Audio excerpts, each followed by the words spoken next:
ನಿನ್ನೆಯ ದಿನ ಸೀತೆಯನ್ನು ಹುಡುಕಿಕೊಂಡು ಹನುಮಂತ ದೇವರು ಸಮುದ್ರವನ್ನು ಹಾರಿ ಬಂದ ಕಥೆಯನ್ನು ನೋಡಿದ್ದೇವೆ.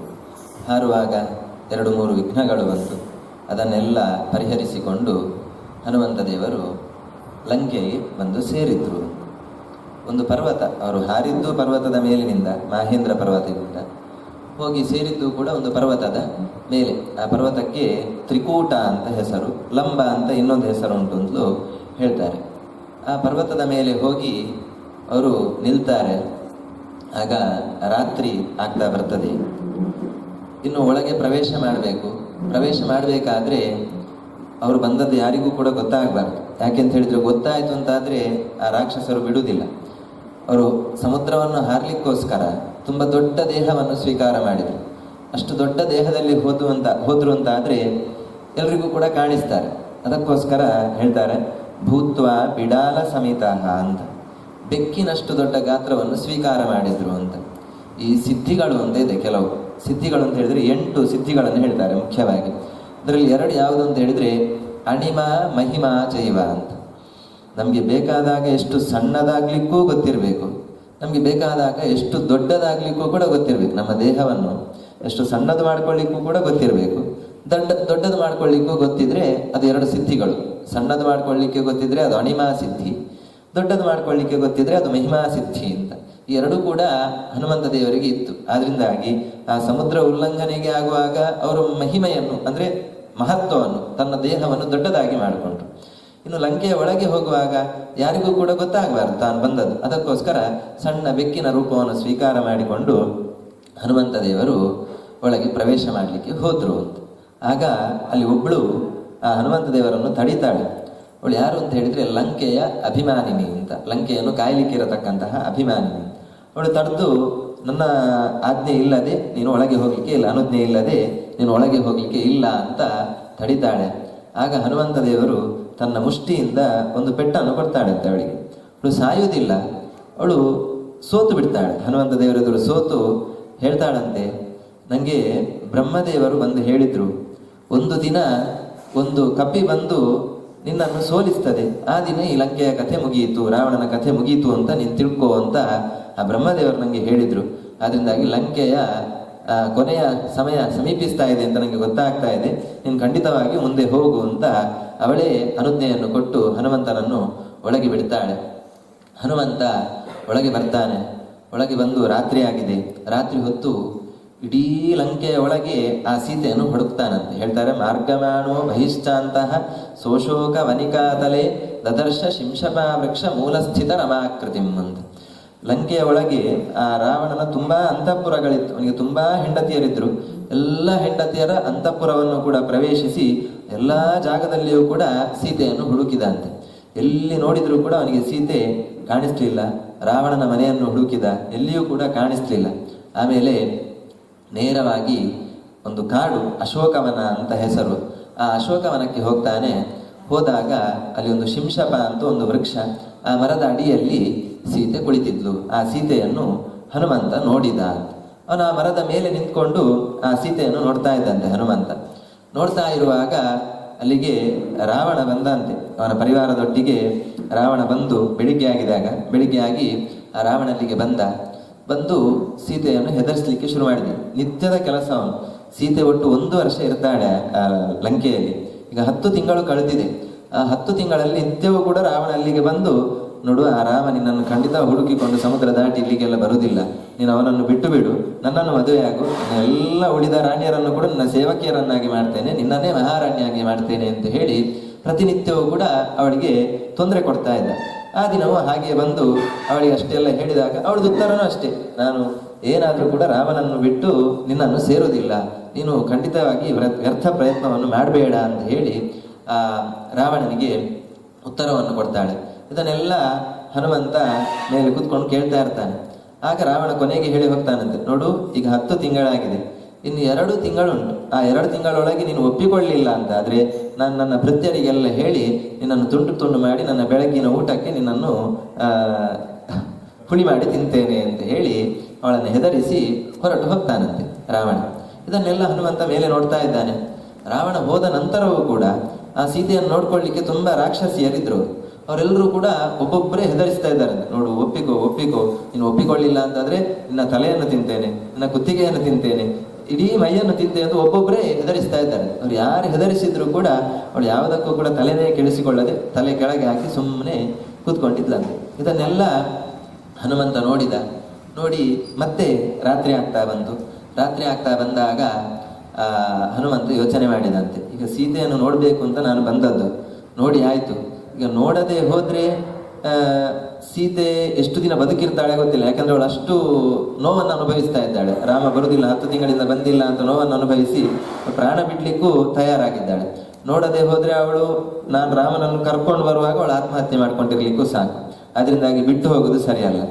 ಮಾತಾಡಿಸುವ ಅಂತ ಹೇಳಿದ್ರೆ, ನಾನು ಮಾತಾಡಿದಾಗ ಎಲ್ಲಾದ್ರೂ ಉಳಿದ ರಾಕ್ಷಸಿಯರಿಗೆ ಗೊತ್ತಾಯ್ತು ಅಂತ ಆದ್ರೆ ಅವರೆಲ್ಲರೂ ಹೋಗಿ ಇದ್ದ ರಾಕ್ಷಸರನ್ನು ಕರ್ಕೊಂಡು ಬಂದು ನನ್ನನ್ನು ಬಂಧನಕ್ಕೆ ಹಾಕಿಬಿಟ್ರೆ ನಾನು ಬಂದ ಕೆಲಸವೇ ಆಗುದಿಲ್ಲ. ಆದ್ರಿಂದಾಗಿ ನಾನೀಗ ತುಂಬ ಜಾಗ್ರತೆಯಿಂದ ಮಾತನಾಡಬೇಕು ಅಂತ ಯೋಚಿಸಿ ಅವನು ನಿಜವಾಗಿ ಆದರೆ ಕಪಿಯ ರೂಪದಲ್ಲಿರತಕ್ಕಂಥವನು. ಅಂತಹ ಕಪಿಯ ರೂಪದಲ್ಲಿರತಕ್ಕಂತಹ ಹನುಮಂತ ಮನುಷ್ಯರ ಭಾಷೆಯಲ್ಲಿ ಮಾತಾಡಲಿಕ್ಕೆ ಶುರು ಮಾಡಿದ ಅಂತ ಹೇಳ್ತಾರೆ. ಏನು ಮಾಡಿದ ಹನುಮಂತ ಅಂತ ಹೇಳಿದ್ರೆ, ರಾಮನ ಕಥೆಯನ್ನು ಹೇಳಲಿಕ್ಕೆ ಶುರು ಮಾಡಿದರು. ಹಿಂದಿನಿಂದ ಅವನು ಹುಟ್ಟಿದಾಗಿನಿಂದ ಆ ರಾಮನ ಕಥೆಯನ್ನು ಹೇಳಿದಾಗ ಸೀತೆನೆಲ್ಲ ತಲೆ ಎತ್ತಿ ನೋಡಿದ್ರಂತೆ. ಯಾವ್ದಿದು ರಾಕ್ಷಸನ ರಾಜ್ಯದಲ್ಲಿ ರಾಮನ ಕಥೆಯನ್ನು ಹೇಳ್ತಾ ಇರುವವರು ಯಾರು ಅಂತ ತಲೆಯನ್ನೆತ್ತಿ ಮರದ ಮೇಲೆ ನೋಡ್ತಾಳೆ. ನೋಡಿದಾಗ ಒಂದು ಕಪಿ ನೋಡ್ತಾಳೆ. ಹನುಮಂತ ಹತ್ರ ಬರ್ತಾನೆ. ಹತ್ರ ಬಂದು ಅವಳ ಹತ್ರ ಕೇಳ್ತಾನೆ ಹನುಮಂತ, ನೀನು ರಾಮನ ಹೆಂಡತಿ ಸೀತೆಯ? ಹೌದು ಹೌದು ಅಂತ ಹೇಳ್ತಾಳೆ. ನಾನು ನಿನ್ನ ಹುಡುಕಿಕೊಂಡೇ ಬಂದದ್ದು, ರಾಮ ನನ್ನನ್ನು ಕಳಿಸಿದ್ದಾನೆ ಅಂತ ಹೇಳಿ ಸೀತೆ ಹತ್ರ ಎಲ್ಲ ಹೇಳ್ತಾನೆ. ಹೇಳಿ ಅವನು ಹತ್ರ ಬರ್ತಾ ಇದ್ದಾನೆ. ಹತ್ರ ಬರುವಾಗ ಸೀತೆಗೆ ತಲೆಗೆ ಹೋಯ್ತಂತೆ, ಓ ಇದು ಬೇರೆ ಯಾರಲ್ಲ, ಇದು ರಾವಣನೇ ಕೋತಿಯ ವೇಷವನ್ನು ಹಾಕಿಕೊಂಡು ಬಂದದ್ದು. ಯಾಕೆಂದ್ರೆ ಅವನು ನನ್ನನ್ನು ಹಿಡ್ಕೊಂಡು ಬರುವಾಗಲೂ ಹಾಗೆ ಅವನು ತನ್ನ ವೇಷದಲ್ಲಿ ಬಂದಿಲ್ಲ, ಯಾವುದೋ ಒಂದು ಸನ್ಯಾಸಿಯ ವೇಷದಲ್ಲಿ ಬಂದು ನನ್ನನ್ನು ಅಪಹರಿಸಿಕೊಂಡು ಬಂದದ್ದು.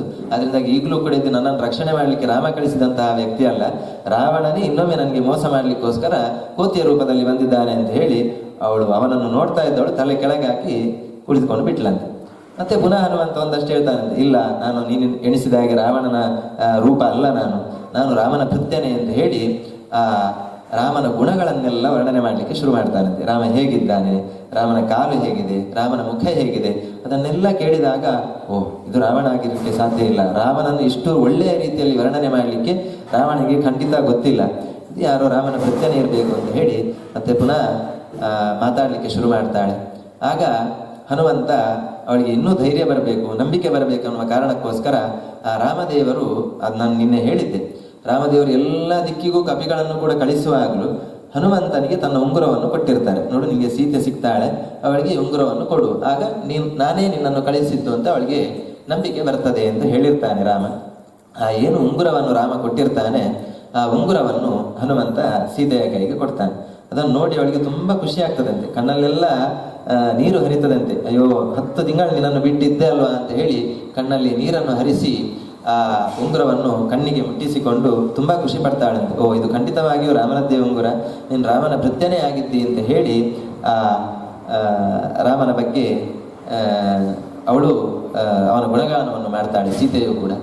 ನಂತರ ಹನುಮಂತ ಹೇಳ್ತಾನೆ, ಈಗ ನಾನು ನಿನ್ನನ್ನು ನೋಡಿದ್ದೇನೆ ಅಂತ ಹೇಳಲಿಕ್ಕೋಸ್ಕರ ಏನಾದರೂ ಒಂದು ಅಲ್ಲಿ ಹೇಳಿದ ಕೊಳ್ಳೆ ನಂಬಬೇಕು ಅಂತ ಇಲ್ಲಲ್ವ ಯಾರು ಕೂಡ, ಅದಕ್ಕೆ ನೀನೇನಾದರೂ ನನಗೆ ಕೊಡಬೇಕು ಅಂತ ಕೇಳಿದಾಗ ಅವಳು ತನ್ನ ತಲೆಯ ಆಭರಣವನ್ನು ತೆಗೆದು ಚೂಡಾಮಣಿ ಅಂತ ಹೇಳ್ತಾರೆ ಅದಕ್ಕೆ, ಅದನ್ನು ತೆಗೆದು ಹನುಮಂತನ ಕೈಗೆ ಕೊಡ್ತಾಳೆ. ಇದನ್ನು ರಾಮನಿಗೆ ತೋರಿಸು, ಅವನಿಗೆ ನೀನು ನನ್ನನ್ನು ನೋಡಿದ್ದಿ ಅಂತ ಗೊತ್ತಾಗ್ತದೆ ಅಂತ ಹೇಳಿ ಹನುಮಂತನಿಗೆ ಕೊಡ್ತಾಳೆ.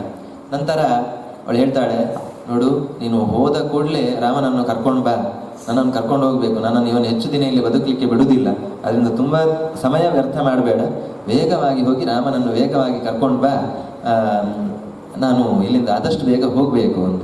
ಆಗ ಹನುಮಂತ ಹೇಳ್ತಾನಂತೆ, ಈಗ ಅಷ್ಟೆಲ್ಲ ಹೆದರಿಕೆ ಇದ್ರೆ ನೀನು ಈಗಲೇ ನನ್ನ ಜೊತೆ ಬಂದುಬಿಡು, ನಾನು ನಿನ್ನ ಹೆಗಲಲ್ಲಿ ಕೂಡಿಸಿಕೊಂಡು ಸಮುದ್ರ ಹಾರ್ತೇನೆ, ನನಗೆ ಆ ಶಕ್ತಿ ಇದೆ, ಅವನು ಹೇಳ್ತಾನೆ, ಹನುಮಂತ ಏನು ಹೇಳ್ತಾನೆ ಅಂತ ಹೇಳಿದ್ರೆ, ನಿನ್ನನ್ನು ಮಾತ್ರ ಅಲ್ಲ, ಇಡೀ ಲಂಕೆಯನ್ನೇ ನನ್ನ ಹೆಗಲ ಮೇಲೆ ಇಟ್ಕೊಂಡು ನಾನು ಸಮುದ್ರವನ್ನು ಹಾರಬಲ್ಲೆ, ಅಷ್ಟು ಶಕ್ತಿ ನನಗೆ ಇದೆ.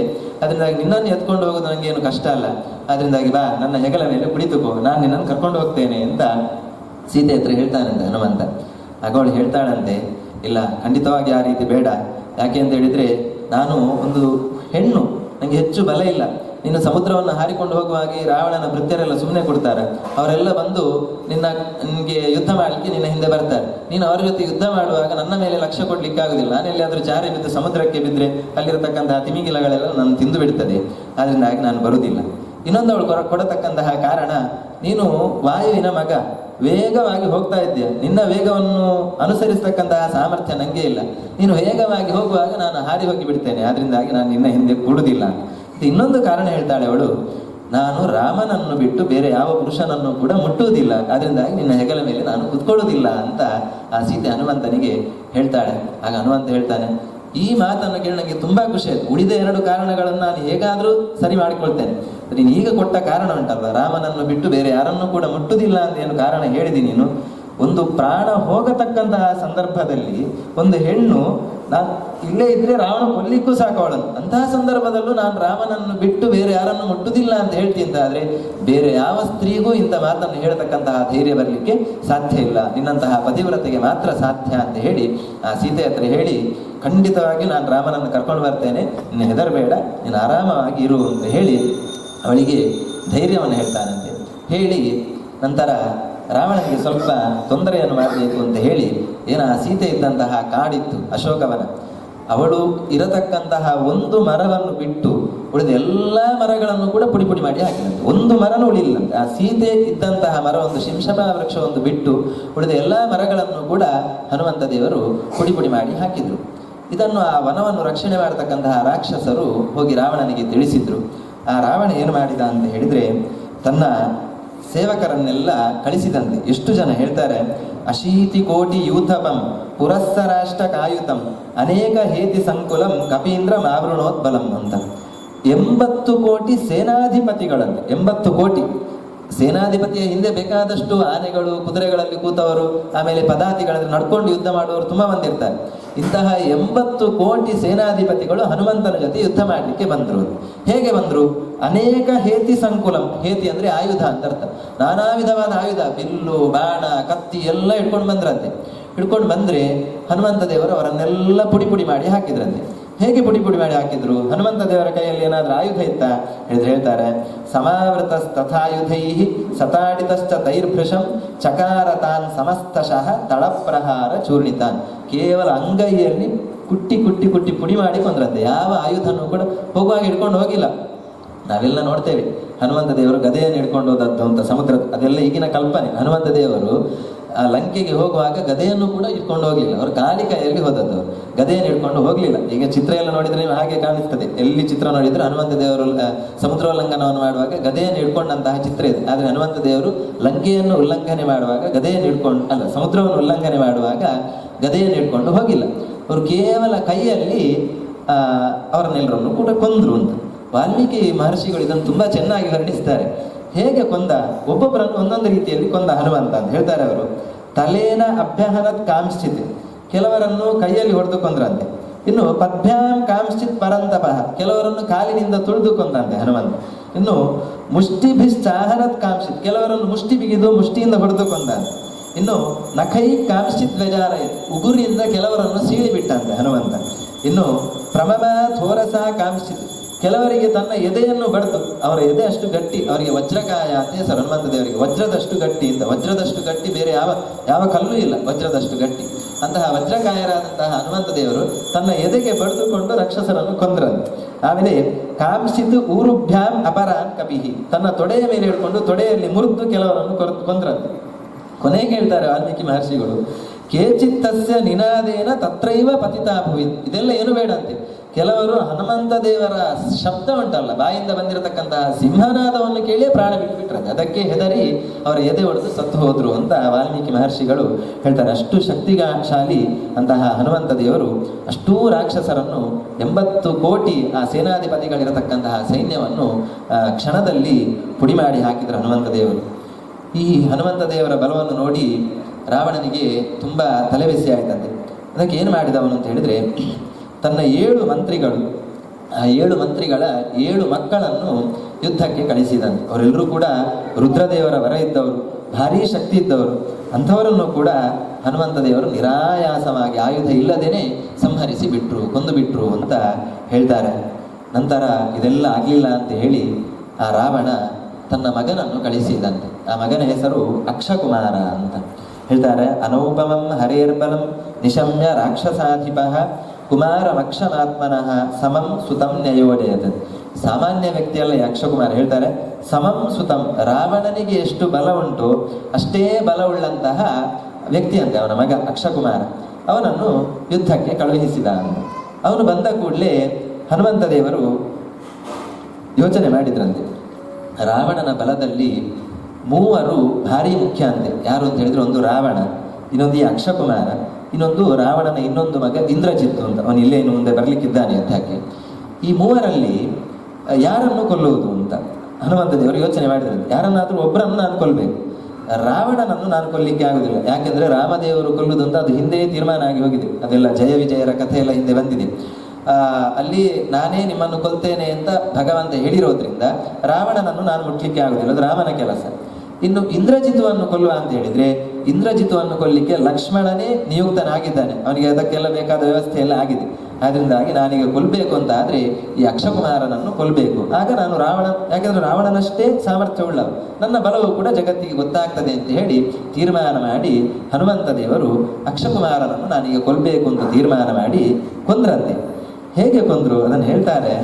ಸಚಕ್ರವದ್ ಭ್ರಮಾತುರಂ ವಿಧಾಯ ರಾವಣಾತ್ಮಜಂ ಅಪೋಥಯದ್ಧರಾತಲೆ ಕ್ಷಣೇನ ಮಾರುತೀತನು ಅಂತ. ಕಾಲಲ್ಲಿ ಹಿಡ್ಕೊಂಡ್ರಂತೆ ಅಕ್ಷಕುಮಾರನನ್ನು. ಒಳ್ಳೆ ಗರ ಗರ ಗರ ಗರ ಅಂತ ತಿರುಗಿಸಿ, ನಾವು ಬಟ್ಟೆಯನ್ನು ಕಲ್ಲಿಗೆ ಹೊಡಿತೇವಲ್ಲ ಆ ರೀತಿ ಅವನ ನೆಲಕ್ಕೆ ಹೊಡೆದು ಪುಡಿ ಪುಡಿ ಮಾಡಿ ಹಾಕಿದ್ರಂತೆ ಅಕ್ಷಕುಮಾರನ. ಹಾಗೆ ಬಟ್ಟೆಯನ್ನು ಒಗ್ದ ಹಾಗೆ ಅವನನ್ನು ಪುಡಿ ಪುಡಿ ಮಾಡಿ ಹಾಕಿ ಕೊಂದು ಬಿಟ್ರು ಅಕ್ಷಕುಮಾರನನ್ನು. ಇದನ್ನು ಕೇಳಿ ರಾವಣನಿಗೆ ತಲೆಬಿಸಿ ಆಯಿತು. ಅವನ ಅಷ್ಟು ಸೈನ್ಯನಾಶ ಆಯಿತು. ಮಂತ್ರಿಗಳ ಮಕ್ಕಳು, ಶಕ್ತಿಶಾಲಿಗಳಾದಂತಹ ಮಂತ್ರಿಗಳ ಮಕ್ಕಳು ಕೂಡ ಸತ್ತು ಹೋದ್ರು. ಪ್ರೀತಿಯ ಮಗ ಅಕ್ಷಕುಮಾರ, ತನ್ನಷ್ಟೇ ಬಲಶಾಲಿಯಾದಂತಹ ಅಕ್ಷಕುಮಾರ, ಅವನನ್ನು ಕೂಡ ಹನುಮಂತ ನೆಲಕ್ಕೆ ಕುಟ್ಟಿ ಪುಡಿ ಮಾಡಿ ಕೊಂದ. ಆಗ ಇನ್ನೇನು ಮಾಡಬೇಕು ಅಂತ ಗೊತ್ತಾಗದೆ ತನ್ನ ಇನ್ನೊಬ್ಬ ಮಗ ಇಂದ್ರಜಿತು ಅಂತ, ಅಂದರೆ ಅವನು ದೇವಲೋಕಕ್ಕೆ ಹೋಗಿ ಇಂದ್ರನ ಜೊತೆ ಯುದ್ಧ ಮಾಡಿ ಇಂದ್ರನನ್ನು ಸೋಲಿಸಿದವ. ಆದ್ರಿಂದಾಗಿ ಅವನಿಗೆ ಇಂದ್ರಜಿತು ಅಂತ ಹೆಸರು.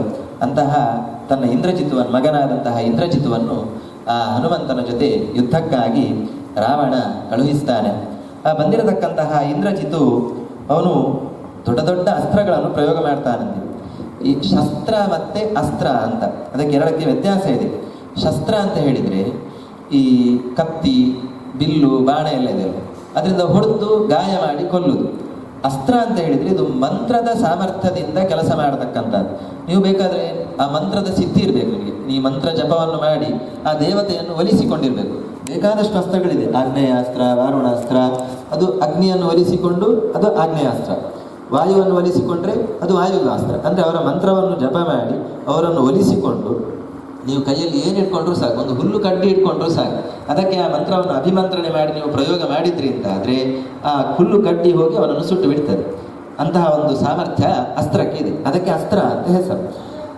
ಅಂತಹ ಅಸ್ತ್ರಗಳನ್ನು, ಬೇರೆ ಬೇರೆ ಅಸ್ತ್ರಗಳನ್ನು, ಆಗ್ನೇಯಾಸ್ತ್ರ, ವಾರುಣಾಸ್ತ್ರ, ಎಲ್ಲ ಅಸ್ತ್ರಗಳನ್ನು ಆ ಇಂದ್ರಜಿತು ಹನುಮಂತನ ಮೇಲೆ ಪ್ರಯೋಗ ಮಾಡಿದಂತೆ.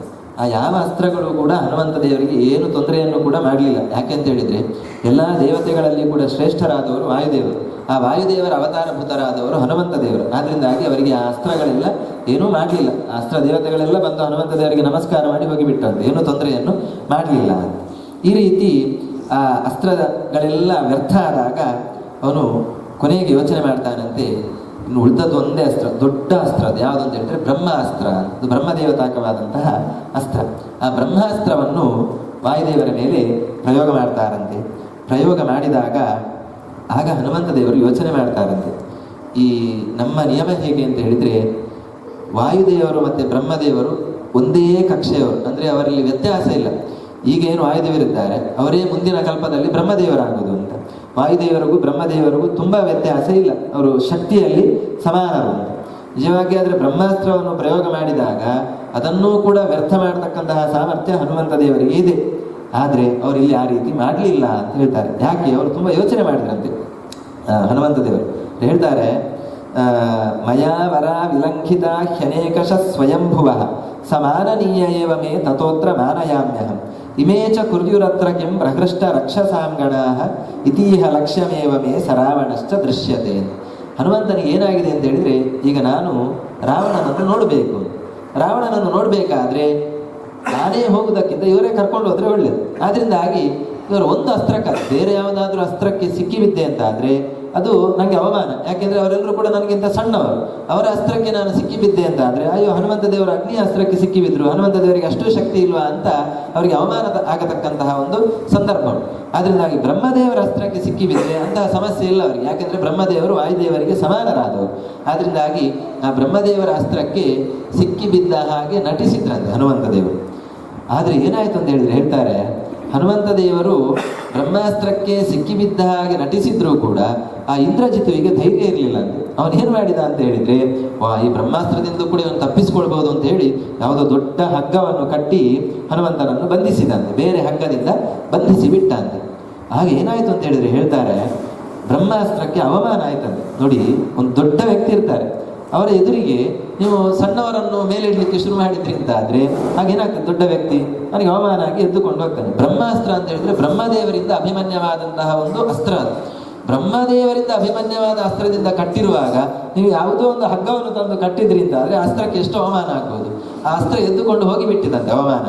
ಆದರೆ ಹನುಮಂತ ದೇವರು ಅವರಿಗೆ ಅಸ್ತ್ರ ಹೋದದ್ದು ಗೊತ್ತಾಯಿತು, ಅದು ಹೋದದ್ದು ಇಂದ್ರಜಿತಿಗೂ ಕೂಡ ಗೊತ್ತಾಯಿತು. ಇವನು ಹಗ್ಗ ಏನು ಕಟ್ಟಿದ್ದಾರೆ ಅದರಿಂದ ಬಂಧಿತನಾಗಿ ಹನುಮಂತ ದೇವರು ಸುಮ್ಮನೆ ಕೂತ್ರಂತೆ. ಯಾಕೆ ಅಂತ ಹೇಳಿದ್ರೆ ಅವರಿಗೆ ರಾವಣನನ್ನು ನೋಡಬೇಕಾಗಿದೆ. ಆದ್ದರಿಂದಾಗಿ ಹನುಮಂತ ದೇವರು ಹಗ್ಗದ ಬಂಧನಕ್ಕೆ ಒಳಗಾಗಿ ಕೂತದ್ದಲ್ಲ, ತಾನೇ ಬಂಧನಕ್ಕೆ ಒಳಗಾದವರ ಹಾಗೆ ಕೂತ್ಕೊಂಡ್ರದ್ದು. ಈ ಇಂದ್ರಜಿತು ಎಲ್ಲ ಏನು ಯೋಚನೆ ಮಾಡ್ತಾ ಇದ್ದಾರೆ ಅಂತ ಹೇಳಿದ್ರೆ, ಇದು ಕೋತಿಗೆ ಬ್ರಹ್ಮಾಸ್ತ್ರ ಹೋದದ್ದು ಗೊತ್ತೇ ಇಲ್ಲ, ಅದು ಬ್ರಹ್ಮಾಸ್ತ್ರ ಇನ್ನೂ ಕೂಡ ತನ್ನನ್ನು ಬಂಧಿಸಿಕೊಂಡಿದೆ ಅಂತ ಹೇಳಿ ಸುಮ್ಮನೆ ಕೂತ್ಕೊಂಡು ಬಿತ್ತಿದೆ ಅಂತ ಅವರೆಲ್ಲ ನಗಾಡಲಿಕ್ಕೆ ಶುರು ಮಾಡಿದರು. ಹನುಮಂತ ದೇವರಿಗೆ ಬ್ರಹ್ಮಾಸ್ತ್ರ ಹೋದದ್ದು ಗೊತ್ತು, ಈ ಹಗ್ಗದಿಂದ ನನ್ನನ್ನು ಕಟ್ಟಲಿಕ್ಕೆ ಅವರಿಗೆ ಸಾಧ್ಯ ಇಲ್ಲ ಅಂತ ಗೊತ್ತು. ಆದರೂ ಕೂಡ ರಾವಣನನ್ನು ನೋಡಬೇಕು ಎನ್ನುವ ಒಂದು ಅಪೇಕ್ಷೆಯಿಂದ ಅವರು ಸುಮ್ಮನೆ ಕುಳಿತಿದ್ರು ಹನುಮಂತ ದೇವರು. ಹಾಗೆ ಆ ಕಪಿಯನ್ನು ಬಂಧಿಸಿ, ಹನುಮಂತ ದೇವರನ್ನು ಬಂಧಿಸಿ ರಾವಣನ ಹತ್ರ ಕರ್ಕೊಂಡು ಹೋದ್ರಂತೆ. ಕರ್ಕೊಂಡು ಹೋದಾಗ ಅಲ್ಲಿ ರಾವಣ ವಿಚಾರಿಸಿದಂತೆ. ರಾವಣ ಕೇಳ್ತಾನಂತೆ, ಕಪೇ ಕುತೋಸಿ ಕಸ್ಯವ ಕಿಮರ್ಥಮೀದೃಶಂ ಕೃತಂ ಇತೀರಿತ ಸಚಾವದತ್ ಪ್ರಣಮ್ಯ ರಾಮಮೀಶ್ವರಂ ಅಂತ ಪ್ರಶ್ನೆ ಮಾಡ್ತಾನಂತೆ ರಾವಣ. ಕಪೆ ಅಂದರೆ ಎಲ್ಲೋ ಕೋತಿಯೇ ಅಂತ. ಕೋತಿಯೇ, ಕುತಃ ಆಸಿ, ಎಲ್ಲಿಂದ ಬಂದಿದ್ದಿ ನೀನು?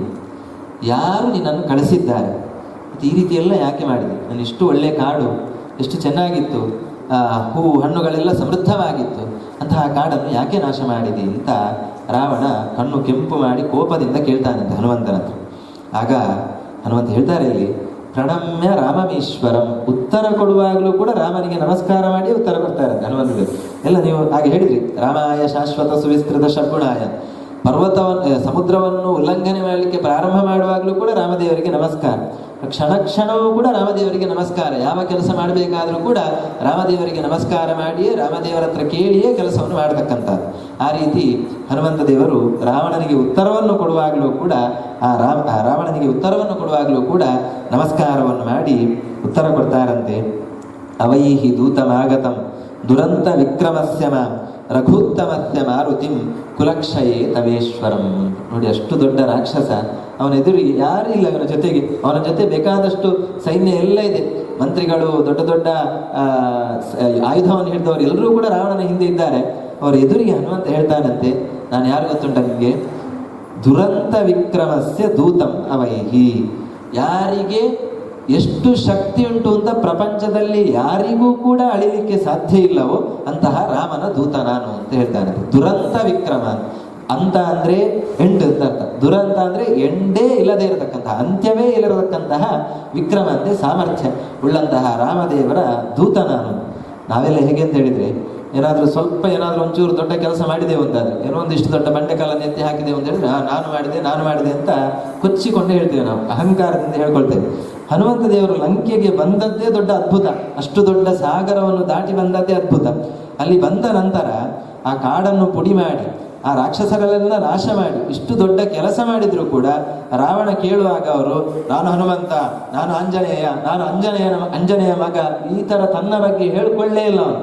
ನಾನು ರಾಮಚಂದ್ರನ ದೂತ. ಇದು ಭಕ್ತನಿಗೆ ಇರಬೇಕಾದಂತಹ ಗುಣ. ಅದಕ್ಕೆ ಹನುಮಂತ ದೇವರಿಗೆ ಭಾಗವತ ಅಗ್ರೇಸರ ಅಂತ ಹೇಳುದು.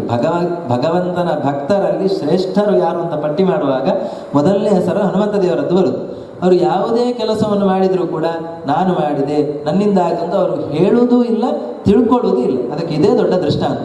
ಆ ರಾವಣ ಕೇಳಿದಾಗಲೂ ಕೂಡ ನಾನು ಸಮುದ್ರ ಹಾರಿಕೊಂಡು ಬಂದೆ, ನಾನು ನಿನ್ನ ವನವನ್ನು ಪುಡಿ ಮಾಡಿದೆ, ನಾನು ನಿನ್ನ ರಾಕ್ಷಸರನ್ನು ಕೊಂದೆ, ಯಾವುದನ್ನು ಹೇಳಿ ನಾನು ರಾಮನ ದೂತ. ಅವನ ಶಕ್ತಿಗೆ ಅಂತ್ಯವೇ ಇಲ್ಲ. ಅಂತಹ ಶಕ್ತಿಯುಳ್ಳಂತಹ ರಾಮದೇವರ ದೂತ ನಾನು. ದೂತನಿಗೆ ಇಷ್ಟು ಶಕ್ತಿ ಉಂಟು ಅಂತ ಆದರೆ ಅವನಿಗೆ ಎಷ್ಟಿರ್ಬೋದು ನೀನು ಯೋಚನೆ ಮಾಡ್ಕೋ ಅಂತ ಅವನ ತಲೆಗೆ ಒಂದು ಹುಳ ಬಿಟ್ಟು ಹನುಮಂತ ದೇವರು ಈ ರೀತಿ ಉತ್ತರವನ್ನು ಕೊಡ್ತಾರೆ. ಆಮೇಲೆ ಹೇಳ್ತಾರೆ ಕೊನೆಗೆ, ಕುಲಕ್ಷಯೇತವೇಶ್ವರಂ, ನಾನು ಮನಸ್ಸು ಮಾಡಿದರೆ ಈಗಲೇ ಇಡೀ ನಿನ್ನಿಂದ ಸಹಿತವಾಗಿ ನಿನ್ನ ಇಡೀ ವಂಶವನ್ನೇ ನಾಶ ಮಾಡಿ ಹೋಗ್ತೇನೆ. ಆದರೂ ಕೂಡ ನಾನು ಈ ರೀತಿ ಮಾಡುವುದಿಲ್ಲ. ಯಾಕೆಂತ ಹೇಳಿದರೆ ಹೇಳ್ತಾನೆ ಅವನು, ನನ್ನನ್ನು ರಾಮ ಕೇವಲ ಸೀತೆಯನ್ನು ನೋಡಿ ಬಾ ಅಂತ ಕಳಿಸಿದ್ದಾನಷ್ಟೇ ವಿನಃ ನಿನ್ನನ್ನು ಕೊಲ್ಲಿಕ್ಕೆ ಹೇಳಲಿಲ್ಲ. ದೂತನ ಕೆಲಸ ಏನು ಅಂತ ಹೇಳಿದ್ರೆ, ಒಡೆಯನಾದವನು ಏನು ಕೆಲಸವನ್ನು ಹೇಳಿರ್ತಾನೆ ಅಷ್ಟನ್ನು ಮಾತ್ರ ಮಾಡಿ ಬರಬೇಕು. ನನಗೆ ಶಕ್ತಿ ಉಂಟು ಅಂತ ಶಕ್ತಿ ಪ್ರದರ್ಶನ ಎಲ್ಲ ಮಾಡಲಿಕ್ಕೆ ಇಲ್ಲ. ಒಡೆಯ ಹೇಳಿದಷ್ಟು. ಅದಕ್ಕೆ ರಾಮದೇವರು ಹನುಮಂತನನ್ನು ಕಳಿಸಿದ್ದೆ. ಯಾರ್ಯಾರನ್ನು ಕಳಿಸಿದ್ರೆ ಅವನು ರಾವಣನಿಗೆ ಹೊಡಿಲಿಕ್ಕೆ ಹೋಗಿ ಪೆಟ್ಟು ತಿಂದು ಹೋಗ್ತಿದ್ದ. ಹನುಮಂತ ಆ ರೀತಿ ಮಾಡುವುದಿಲ್ಲ ಅಂತ ಗೊತ್ತಿದ್ರಿಂದಲೇ ಹನುಮಂತನ ಹತ್ರ ಹೇಳಿ ರಾಮ ಕಳಿಸಿರ್ತಾನೆ. ಅಂತಹ ಹನುಮಂತ ಹೇಳ್ತಾನೆ, ರಾಮ ನನಗೆ ಕೇವಲ ಸೀತೆಯನ್ನು ಹುಡುಕಿಕೊಂಡು ಬರಲಿಕ್ಕೆ ಮಾತ್ರ ಹೇಳಿದ್ದು, ನಿನಗೆ ಹೊಡಿ, ನಿನ್ನನ್ನು ಕೊಲ್ಲು ಏನೂ ಕೂಡ ಹೇಳಲಿಲ್ಲ. ಆದ್ರಿಂದಾಗಿ ನಿನ್ನನ್ನು ಬಿಟ್ಟು ಹೋಗ್ತಾ ಇದ್ದೇನೆ ಅಂತ ಅಷ್ಟೇ ವಿನಃ ಇಲ್ಲದೆ ಹೋದರೆ ನಿನ್ನ ಕುಲವನ್ನೇ ನಾಶ ಮಾಡತಕ್ಕಂತಹ ಸಾಮರ್ಥ್ಯ ನನಗೆ ಉಂಟು ಅಂತ ಹೇಳಿ ಮತ್ತೆ ಮುಂದೆ ಹೇಳ್ತಾನೆ, ನಚೇತ್ ಪ್ರದಾಸ್ಯಸಿ ತ್ವರನ್ ರಘುತ್ತಮ ಪ್ರಿಯಾಂತದ ಸಪುತ್ರ ಮಿತ್ರ ಬಾಂಧವೋ ವಿನಾಶಮಾಶು ಯಾಸ್ಯಚೇತ್. ಆದಷ್ಟು ಬೇಗ ನೀನೇ ಬಂದು ಸೀತೆಯನ್ನು ರಾಮನಿಗೆ ಒಪ್ಪಿಸಿದೆಯೋ ಬದುಕಿದಿ. ಇಲ್ಲದೆ ಹೋದರೆ ಸಪುತ್ರ ಮಿತ್ರ ಬಾಂಧವ, ನಿನ್ನ ಮಕ್ಕಳು, ನಿನ್ನ ಗೆಳೆಯರು, ನಿನ್ನ ಬಂಧುಗಳು ಎಲ್ಲರೂ ಕೂಡ ಸೇರಿ ಅವ್ರ ಜೊತೆಗೆ ನೀನು ಕೂಡ ಸತ್ತು ಹೋಗ್ತಿ, ಯಾರೂ ಕೂಡ ಉಳಿಯುವುದಿಲ್ಲ. ಅದರಿಂದಾಗಿ ಆದಷ್ಟು ಬೇಗ ರಾಮನ ಹತ್ರ ಸೀತೆಯನ್ನು ಒಪ್ಪಿಸಿ ಅವನ ಹತ್ರ ಕ್ಷಮೆಯನ್ನು ಕೇಳು. ಹಾಗೆ ಮಾಡಿದ್ದಂದ್ರೆ ನೀನು ಬದುಕಲಿಕ್ಕೆ ಸಾಧ್ಯ, ಇಲ್ಲದೆ ಹೋದರೆ ನಿನಗೆ ಬದುಕಲಿಕ್ಕೆ ಸಾಧ್ಯನೇ ಇಲ್ಲ ಅಂತ ಹೇಳಿ ಆ ರಾಮನ ಗುಣಗಾನವನ್ನು ಆ ಶತ್ರುವಿನ ಎದುರಿನಲ್ಲಿ ನಾವು ಹೇಗೆ ಅಂತ ಹೇಳಿದರೆ, ಪಾಕಿಸ್ತಾನಕ್ಕೆ ಹೋದರೆ ನಮಗೆ ನಮ್ಮ ದೇಶವನ್ನು ಹೊಗಳಲಿಕ್ಕೆ ಧೈರ್ಯ ಬರುವುದಿಲ್ಲ. ಯಾಕೆಂತ ಹೇಳಿದ್ರೆ ಯಾರಾದರೂ ಒಂದು ನಾಲ್ಕು ಹೊಡೆದು ಬಿಡ್ತಾರ. ಹಾಗೆ ಅಲ್ಲ, ಅಂತಹ ಜಾಗಕ್ಕೆ ಹೋಗಿಯೂ ಕೂಡ ರಾಮನನ್ನು ಹೊಗಳಬೇಕು ಅಂತಂದರೆ ಎಷ್ಟು ಶಕ್ತಿ ಇರ್ಬೋದು ಅವನಿಗೆ. ನಮ್ಮ ದೇಶದಲ್ಲಿ ಹೇಳಲಿಕ್ಕೂ ಕಷ್ಟ ಉಂಟು, ಭಾರತವನ್ನು ಹೊಗಳಲಿಕ್ಕೆ ಹೊಡೆಯೋರಿದ್ದಾರೆ. ಪಾಕಿಸ್ತಾನಕ್ಕೆ ಹೋಗಿ ಭಾರತವನ್ನು ಹೊಗಳಬೇಕು ಅಂತ ಆದರೆ ಎಷ್ಟು ಧೈರ್ಯ ನಮ್ಮಿಂದ ಖಂಡಿತವಾಗಿಯೂ ಸಾಧ್ಯ ಇದೆ. ಹಾಗೆ ಇದು ರಾವಣನ ಕ್ಷೇತ್ರ ಅಂತ ಹೇಳಿದ್ರೆ ಒಂಥರ ಪಾಕಿಸ್ತಾನ ಇದ್ದಾಗ ಅಂತಹ ಜಾಗಕ್ಕೆ ಹೋಗಿ ಆ ರಾವಣನ ವೈರಿಯಾದಂತಹ ರಾಮನನ್ನು ಹೊಗಳಬೇಕು ಅಂತ ಆದರೆ ಆ ಹನುಮಂತ ದೇವರಿಗೆ ಎಷ್ಟು ಸಾಮರ್ಥ್ಯ ಬೇಡ. ಅಂತಹ ಹನುಮಂತ ದೇವರು ಆ ರಾಮನನ್ನು ಹೊಗಳ್ತಾ ಮುಂದೆ ಹೇಳ್ತಾರೆ, ನ ರಾಮ ಬಾಣಧಾರಣೆ ಕ್ಷಮಾಹ ಸುರೇಶ್ವರಾಹ ಅಪಿ ವಿರಿಂಚ ಸರ್ವಪೂರ್ವಕಾಹ ಕಿಮುತ್ತಮ ಅಲ್ಪಸಾರಕಾಹ. ರಾಮದೇವರು ಬಿಲ್ಲು ಬಾಣವನ್ನು ಇಟ್ಕೊಂಡು ನಿಂತರು ಅಂತ ಆದರೆ ಅವರು ಪ್ರಯೋಗ ಮಾಡಿದ ಬಾಣವನ್ನು ತಡ್ಕೊಳ್ಳಿಕ್ಕೆ ಬ್ರಹ್ಮಾದಿ ದೇವತೆಗಳಿಗೆ ಸಾಧ್ಯ ಇಲ್ಲ. ನೀನೊಂದು ಹುಲು ರಾಕ್ಷಸ, ನಿಮಗೆ ಖಂಡಿತವಾಗಿಯೂ ರಾಮನ ಬಾಣವನ್ನು ಎದುರಿಸ್ತಕ್ಕಂತಹ ಸಾಮರ್ಥ್ಯ ಇಲ್ಲ. ಅದರಿಂದಾಗಿ ಬೇಗನೆ ರಾಮನನ್ನು ಶರಣಾಗತನಾಗು, ಸೀತೆಯನ್ನು ಹಿಡ್ಕೊಂಡು ಹೋಗಿ ರಾಮನಿಗೆ ಒಪ್ಪಿಸು ಅಂತ ಹೇಳಿ ಹನುಮಂತ ಅವನಿಗೆ ಒಂದಷ್ಟು ಉಪದೇಶ ಮಾಡ್ತಾನೆ. ಮಾಡಿದಾಗ ಅವನಿಗೆ ಸಿಟ್ಟು ಬರ್ತದಂತೆ. ಹಾಗೆ ಅಲ್ವಾ, ನಮ್ಮ ವೈರಿಗಳನ್ನು ನಮ್ಮ ಎದುರಿಗೆ ಹೊಗಳಿದ ಕೂಡಲೇ ನಮಗೆ ಸಿಟ್ಟು ಬರಲಿಕ್ಕೆ ಶುರುವಾಗ್ತದೆ. ಅವನು ಮೊದಲೇ ದುಷ್ಟ, ಅವನಿಗೆ ರಾಮನನ್ನು ಹೊಗಳಿದ ಕೂಡಲೇ ತುಂಬ ಸಿಟ್ಟು ಬಂದು ಅವನು ಇತೀರಿತೆ ವಧೋದ್ಯತಂ ನ್ಯವಾರಯದ್ ವಿಭೀಷಣ ಸಪುಚ್ಛ ದಾಹಕರ್ಮಣಿ ನ್ಯಯೋಜಯನ್ ನಿಶಾಚರ. ಸಿಟ್ಟು ಬಂದು ಹನುಮಂತನನ್ನು ಕೊಲ್ಲಿ ಅಂತ ಹೇಳಿ ತನ್ನ ಭೃತ್ಯರಿಗೆ ಆದೇಶ ಮಾಡ್ತಾನಂತೆ. ಆಗ ವಿಭೀಷಣ ತಡೀತಾನೆ. ಅದೊಂದು ನಿಯಮ, ರಾಜರ ಧರ್ಮ ಏನು ಅಂತ ಹೇಳಿದರೆ ದೂತನನ್ನು ಕೊಲ್ಲಿಕ್ಕೆ ಇಲ್ಲ. ಯಾರು ಬೇರೆ ರಾಜನ ಕಡೆಯಿಂದ ದೂತನಾಗಿ ಅವನ ಸಂದೇಶವನ್ನು ಇನ್ನೊಬ್ಬ ರಾಜನಿಗೆ ಮುಟ್ಟಿಸ್ಲಿಕ್ಕೆ ಬರ್ತಾನೆ, ಅಂತಹ ದೂತನನ್ನು ಕೊಲ್ಲಿಕ್ಕೆ ಇಲ್ಲ. ಈಗ ಹನುಮಂತ ರಾಮನ ದೂತನಾಗಿ ಇಲ್ಲಿಗೆ ಬಂದವನು, ಆದ್ರಿಂದಾಗಿ ಹನುಮಂತನನ್ನು ಕೊಲ್ಲುವುದು ರಾಜಧರ್ಮಕ್ಕೆ ವಿರುದ್ಧವಾದ್ದು. ಆದ್ರಿಂದಾಗಿ ಹನುಮಂತನನ್ನು ಕೊಲ್ಲಬಾರದು ಅಂತ ಹೇಳಿ ಆ ವಿಭೀಷಣ ಅಣ್ಣನ ಹತ್ರ ಹೇಳ್ತಾನಂತೆ. ಅವನಿಗೂ ಅದು ಸರಿ ಅಂತ ಅನಿಸಿತು ರಾವಣನಿಗೆ. ಹೌದು, ಮತ್ತೆ ನನ್ನ ಕೀರ್ತಿ ನಾಶ ಆಗ್ತದೆ ಅಂತ. ಯಾಕಂದ್ರೆ ಅವನು ರಾಜನಾಗಿದ್ದವ, ನಾನು ಈ ರಾಜಧರ್ಮವನ್ನು ಮೀರಿದೆ ಅಂತ ಮುಂದಿನ ಕಾಲದಲ್ಲಿ ಎಲ್ಲರೂ ಕೂಡ ರಾವಣನೇ ರಾಜನ ಧರ್ಮವನ್ನು ಪಾಲನೆ ಮಾಡಲಿಲ್ಲ ಅಂತ ಹೇಳಿ ನನ್ನ ಕೀರ್ತಿ ನಾಶ ಆಗ್ತದೆ ಎಂಬಂತಹ ಭಯದಿಂದ ಅವನು ಹನುಮಂತನನ್ನು ಕೊಲ್ಲಿಲ್ಲ. ಮತ್ತೇನು ಮಾಡಿದ, ಕೋತಿಯಲ್ಲಿ ಎದ್ದು ತೋರತಕ್ಕಂತಹ ಒಂದು ಅಂಗ ಯಾವುದು ಅಂತ ಹೇಳಿದ್ರೆ ಅದರ ಬಾಲ. ಆ ಬಾಲವನ್ನು ಸುಟ್ಟು ಬಿಡಿ ಅಂತ ಹೇಳಿ ತನ್ನ ಭೃತ್ಯರಿಗೆ ಆದೇಶ ಮಾಡಿದಂತೆ. ಆಗ ಹೇಳ್ತಾರೆ, ಅಥಾಸ್ಯ ವಸ್ತ್ರ ಸಂಚಯೈ ವಿಧಾಯ ಪುಚ್ಛಮಗ್ನಯೇ ದದುರ್ದದಾಹ ನಾಸ್ಯ ತನ್ ಮರುತ್ಸಖೋ ಹುತಾಶನಃ. ಹನುಮಂತ ಬೆಳೆದು ಬೆಳೆದು ಬೆಳೆದು ಬೆಳೆದು ಬೆಳೆದು ತನ್ನ ಬಾಲವನ್ನು ಅಷ್ಟು ಬೆಳೆಸಿದಂತೆ. ಬೆಳೆಸಿದಾಗ ಏನಾಯಿತು ಅಂತ ಹೇಳಿದರೆ, ಎಷ್ಟು ಬಟ್ಟೆ ತಂದು ಸುತ್ತಿದ್ರೂ ಕೂಡ ಬಾಲವನ್ನು ಸುತ್ತಲಿಕ್ಕೆ ಆಗ್ತಾ ಇಲ್ಲಂತೆ, ಅಷ್ಟು ಬೆಳೀತಂತೆ ಬಾಲ. ಮತ್ತೆ ತನ್ನ ಸಾಮರ್ಥ್ಯವನ್ನು ತೋರಿಸಿ ಮತ್ತೆ ಪುನಃ ಹಿಂದಿನ ಸೈಜಿಗೆ ಬಂದರು ಹನುಮಂತ ದೇವರು. ನಂತರ ಏನೋ ಕಷ್ಟಪಟ್ಟು ಬಾಲವನ್ನೆಲ್ಲ ಬಟ್ಟೆಯಿಂದ ಸುತ್ತಿ ಅದಕ್ಕೆ ಒಂದಷ್ಟು ಎಣ್ಣೆಯನ್ನೆಲ್ಲ ಹಾಕಿ ಅದಕ್ಕೆ ಬೆಂಕಿಯನ್ನು ಕೊಟ್ಟರು. ಕೊಟ್ಟಾಗ ಹನುಮಂತ ದೇವರು ಆ ಬೆಂಕಿಯನ್ನೇ ಇಟ್ಕೊಂಡು ಆ ಇಡೀ ಲಂಕೆಯಲ್ಲಿರತಕ್ಕಂತಹ ಎಲ್ಲ ಮನೆಗಳನ್ನು, ಅರಮನೆಗಳನ್ನೆಲ್ಲ ಸುಟ್ಟು ಹಾಕಿದ್ರು ಅಂತ. ಎಂತಹ ಅರಮನೆ ಅಂತ ಹೇಳಿದ್ರೆ ಹೇಳ್ತಾರೆ, ದದಾಹ ಚಾಖಿಲಾಂ ಪುರಿಂ ಸ್ವಪುಚ್ಛಗೇನ ವನ್ಹಿನ ಕೃತಿಸ್ತು ವಿಶ್ವಕರ್ಮಣೋ ಪ್ಯದಹ್ಯತಾಸ್ಯ ತೇಜಸ ಅಂತ. ವಿಶ್ವಕರ್ಮ ಅಂತ ದೇವತೆಗಳ ಶಿಲ್ಪಿ, ಅವನು ನಿರ್ಮಾಣ ಮಾಡಿರತಕ್ಕಂತಹ ಎಲ್ಲ ಅರಮನೆಗಳಂತೆ. ಆ ಎಲ್ಲ ಅರಮನೆಗಳನ್ನು ಕೂಡ ಹನುಮಂತ ದೇವರು ಹೇಳ್ತಾರೆ, ಎಂಥದ್ದು ಈ ಸಿಮೆಂಟಿಂದ ಎಲ್ಲ ಕಟ್ಟಿರತಕ್ಕಂತಹ ಗೋಡೆ ಎಲ್ಲ ಹೇಳ್ತಾರೆ, ಸುವರ್ಣ ರತ್ನಕಾರಿತ ಸರಾಕ್ಷಸೋತ್ತಮೈ ಸಹ ಅಂತ. ಬಂಗಾರದ ಗೋಡೆ ಅಂತೆ, ಅದಕ್ಕೆಲ್ಲ ಡಿಸೈನ್ ಬೇಕಲ್ಲ, ಅದಕ್ಕೆಲ್ಲ ನಾನಾ ವಿಧದ ರತ್ನಗಳನ್ನು ಅದನ್ನೆಲ್ಲ ಇಟ್ಟು ನಿರ್ಮಾಣ ಮಾಡಿರತಕ್ಕಂತಹ ಮನೆಗಳು. ಆ ಮನೆಗಳನ್ನೆಲ್ಲ ಹನುಮಂತ ದೇವರು ತನ್ನ ಬಾಲಕ್ಕೆ ಕೊಟ್ಟಿರತಕ್ಕಂತಹ ಬೆಂಕಿಯಿಂದ ಸುಟ್ಟು ಬಿಟ್ರಂತೆ. ಬೆಂಕಿಯನ್ನು ಕೊಟ್ಟು ಆ ಎಲ್ಲ ಅರಮನೆಗಳನ್ನು ಸುಟ್ಟು ಬಿಟ್ರಂತೆ. ಸುಟ್ಟು ನಂತರ ತನ್ನ ಬಾಲದ ಬೆಂಕಿಯನ್ನು ಸಮುದ್ರಕ್ಕೆ ಹೋಗಿ ಮುಳುಗಿಸಿ ಆರಿಸಿಕೊಂಡ್ರು. ಇಷ್ಟೆಲ್ಲ ಮಾಡಿದ ನಂತರ ಅವರಿಗೆ ತಲೆ ಹೋಯ್ತಂತೆ, ಅಯ್ಯೋ ನಾನು ಎಂತಹ ಕೆಲಸ ಮಾಡಿಬಿಟ್ಟೆ, ಇಡೀ ಲಂಕೆಯನ್ನೇ ಸುಟ್ಟು ಬಿಟ್ಟೆ, ಕಾಡಲ್ಲೂ ಬೆಂಕಿ ಹೋಗಿರ್ಬೋದು, ಸೀತೆಯನ್ನು ಕೂಡ ಬೆಂಕಿ ಸುಟ್ಟು ಹಾಕಿರ್ಬೋದು ಅಂತ ಅವನಿಗೆ ಹೆದರಿಕೆ ಆಯ್ತಂತೆ. ಆಗ ಒಂದು ಕೆಲವು ಶಕುನಗಳೆಲ್ಲ ಆಯ್ತಂತೆ. ಆ ಶಕುನಗಳೆಲ್ಲ ಶುಭ ಶಕುನಗಳು. ಅದನ್ನು ಅವನಿಗೆ ಕೇಳಿದ. ಮತ್ತೆ ಆಕಾಶದ ಮೇಲೆ ಎಲ್ಲ ಋಷಿ ಮುನಿಗಳೆಲ್ಲ ಹೋಗ್ತಾ ಇದ್ರಂತೆ. ಅವರೆಲ್ಲ ಹೇಳ್ತಾ ಹೋಗ್ತಾ ಇದ್ರಂತೆ, ಭಾರಿ ಆಶ್ಚರ್ಯ, ಇಡೀ ಲಂಕೆಯೇ ಸುಟ್ಟರೂ ಕೂಡ ಸೀತೆಗೆ ಏನೂ ಕೂಡ ಆಗಲಿಲ್ಲ ಅಂತ ಮಾತಾಡಿಕೊಂಡು ಹೋಗ್ತಾ ಇದ್ರಂತೆ. ಅದನ್ನು ಕೇಳಿ ಹನುಮಂತನಿಗೆ ಅನಿಸಿದಂತೆ, ಅವಳ ಪಾತಿವ್ರತ್ಯ ಹೇಗೆ ಉಂಟು ಅಂತ ನಾವು ಹಿಂದೆ ನೋಡಿದೆವು. ನಾನು ಪರಪುರುಷರನ್ನು ಪ್ರಾಣ ಹೋಗತಕ್ಕಂತಹ ಸಂದರ್ಭದಲ್ಲಿಯೂ ಕೂಡ ಮುಟ್ಟುವುದಿಲ್ಲ ಅಂತ ಹೇಳಿದರೆ, ಆ ಪಾತಿವ್ರತ್ಯದ ಒಂದು ಸಾಮರ್ಥ್ಯದಿಂದಾಗಿ ಈ ಬೆಂಕಿ ಅವಳನ್ನು ಸುಟ್ಟಿಲ್ಲ ಅಂತ ಹನುಮಂತ ತೀರ್ಮಾನ ಮಾಡಿ ಎಲ್ಲ ಯಾರ ಹತ್ರವೋ ಕೇಳಿ ಎಲ್ಲ ತಿಳ್ಕೊಂಡದ್ದು. ನಾನೇ ನನ್ನ ಕಣ್ಣಿನಿಂದ ನೋಡ್ತೇನೆ ಅಂತ ಹೇಳಿ ಇನ್ನೊಮ್ಮೆ ಆ ಶಿಂಶಭ ವೃಕ್ಷದ ಅಡಿಗೆ ಹೋಗ್ತಾನೆ. ಅಲ್ಲಿ ಸೀತೆ ಇರ್ತಾಳೆ. ಸೀತೆ ಹತ್ರ ಮತ್ತೆ ಮಾತಾಡ್ತಾನಂತೆ. ಮಾತಾಡಿದಾಗ, ನಾನು ನಿನ್ನ ನೋಡ್ಲಿಕ್ಕೋಸ್ಕರ ಬಂದೆ, ನಾನು ಇಡೀ ಸುಟ್ಟೆ, ನಿನ್ಗೇನಾದರೂ ತೊಂದರೆ ಆಯ್ತಾ ಅಂತ ನೋಡ್ಲಿಕ್ಕೆ ಬಂದೆ ಅಂತ ಹೇಳಿ ನಾನಿನ್ನು ಹೊರಡ್ತೇನೆ ಅಂತ ಹೇಳ್ತಾನಂತೆ ಸೀತೆ ಹತ್ರ.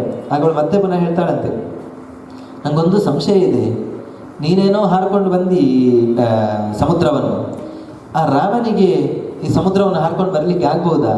ಹೇಗೆ ಬರ್ತಾರೆ? ಅದಕ್ಕೆ ಅವನು ಹೇಳ್ತಾನಂತೆ ಹನುಮಂತ, ನೀನು ಏನು ಅಂತ ತಿಳ್ಕೊಂಡಿದ್ದಿ ನೋಡಿ, ದೊಡ್ಡವರ ಮಾತು ಹೇಗಿರ್ತದೆ ಅಂತ ಹೇಳಿದರೆ ಹೇಳ್ತಾನೆ, ಮದ್ವಿಶಿಷ್ಟಾಶ್ಚ ತುಲ್ಯಾಶ್ಚ ಸಂತಿ ತತ್ರ ವನೌಕಸಃ ಮತ್ತಃ ಪ್ರತ್ಯವರ ಕಶ್ಚಿನ್ ನಾಸ್ತಿ ಸುಗ್ರೀವ ಸನ್ನಿಧವು ಅಂತ ಹೇಳ್ತಾನಂತೆ ಸೀತೆ ಹತ್ರ ಹನುಮಂತ. ನೀನೇನು ಹೆದರಬೇಡ, ನೋಡು ಸುಗ್ರೀವನ ಬಳಿಯಲ್ಲಿ ಬೇಕಾದಷ್ಟು ಕಪಿಗಳಿದ್ದಾರೆ, ಅಲ್ಲಿ ನನಗೆ ಸದೃಶರಾದವರು, ನನಗಿಂತ ಜಾಸ್ತಿ ಶಕ್ತಿಯುಳ್ಳವರು ಬೇಕಾದಷ್ಟು ಕಪಿಗಳಿದ್ದಾರೆ. ಆದರೆ ನನ್ನಷ್ಟು ಕಡಿಮೆ ಶಕ್ತಿಯುಳ್ಳಂತಹ ಕಪಿಗಳು ಬೇರೆ ಯಾರೂ ಕೂಡ ಇಲ್ಲ. ನಾನೇ ತುಂಬ ಕಡಿಮೆ ಶಕ್ತಿಯುಳ್ಳಂತಹ ನಾನೇ ಇಲ್ಲಿಗೆ ಬಂದಿದ್ದೇನೆ ಅಂತಂದಮೇಲೆ ಉಳಿದವರು ಬರದೇ ಇರ್ತಾರ? ನಿಜವಾಗಿ ಆದರೆ ಹನುಮಂತ ಸೀತೆಗೆ ಸಮಾಧಾನ ಮಾಡಲಿಕ್ಕೋಸ್ಕರ ಹೀಗೆ ಹೇಳಿದ್ದಷ್ಟೇ. ಯಾಕೆಂತ ಹೇಳಿದ್ರೆ, ಸುಗ್ರೀವನ ಸನ್ನಿಧಿಯಲ್ಲಿ ಹನುಮಂತನಷ್ಟು ಶಕ್ತಿಯುಳ್ಳಂತಹ ಕಪಿಗಳು ಬೇರೆ ಯಾರೂ ಕೂಡ ಇಲ್ಲ. ನಾವು ನಿನ್ನೆ ನೋಡಿದ್ದೇವೆ, ಎಲ್ಲರೂ ಕೂಡ ಸಮುದ್ರದ ಹತ್ರ ಬಂದರೂ ಕೂಡ ನಾನು 10 ಯೋಜನ ಹಾರ್ತೇನೆ, 20 ಯೋಜನ ಹಾರ್ತೇನೆ, 30 ಯೋಜನ ಹಾರ್ತೇನೆ ಅಂತೇಳಿ 96ರ ತನಕ ಬಂದ್ರಷ್ಟೇ ವಿನಃ ಅಂಗದ 100 ಯೋಜನ ಹಾರ್ತೇನೆ ಅಂತ ಏನೋ ಹೇಳಿದ. ಆದರೆ ಮತ್ತೆ ಏನು ಮಾಡಬೇಕು ಅಂತ ನನಗೆ ಗೊತ್ತಿಲ್ಲ ಅಂತ ಕೈ ಬಿಟ್ಟು ಅಷ್ಟೇ ವಿನಃ, ಕೈ ಎತ್ತಿ ಬಿಟ್ಟ ಅಷ್ಟೇ ವಿನಃ ಅವ್ರು ಯಾರೂ ಕೂಡ ಸಮರ್ಥರಾಗಲಿಲ್ಲ ಸಮುದ್ರವನ್ನು ಹಾರಿ ಲಂಕೆಗೆ ಬರಲಿಕ್ಕೆ.